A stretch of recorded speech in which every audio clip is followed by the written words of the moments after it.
සඳ පූජා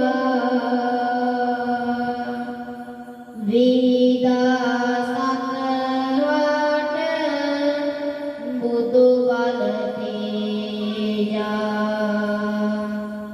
දිවි මිනිසුන්ගෙන් ලද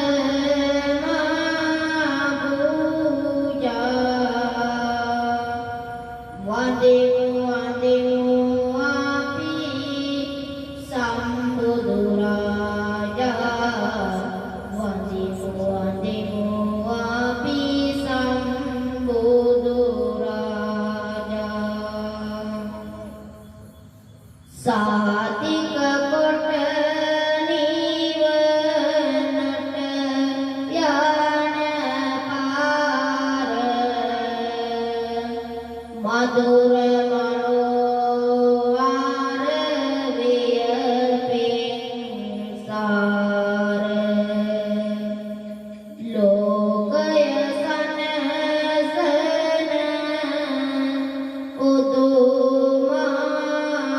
උතුමාකාර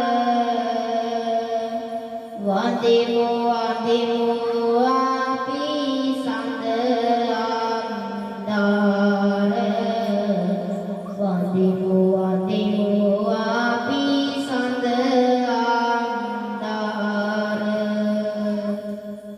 සැරියුත් මා මුගලන් ආගාමි ඇති කරවයි ආද කුල බැති පිණි දිවි මිනිසුන්ගෙන් නඩ මාවුඩා වන්දිමු අපි සඳ අන්දෑනි වන්දිමු අපි සඳ අන්දෑනි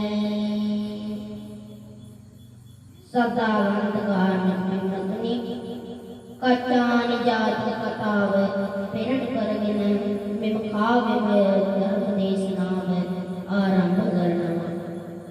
ඊයටගේ දවස බරණැස් නුවර බ්‍රහ්මදත්ත නම් මහා රජු රජකම් කරන සමයේ එක්තරා ගොවි පවුලක් ජීවත් වුණා. මේ ගොවි පවුලේ හිටියේ අම්මයි පුතයි විතරයි. දවසක් මේ අම්මයි පුතයි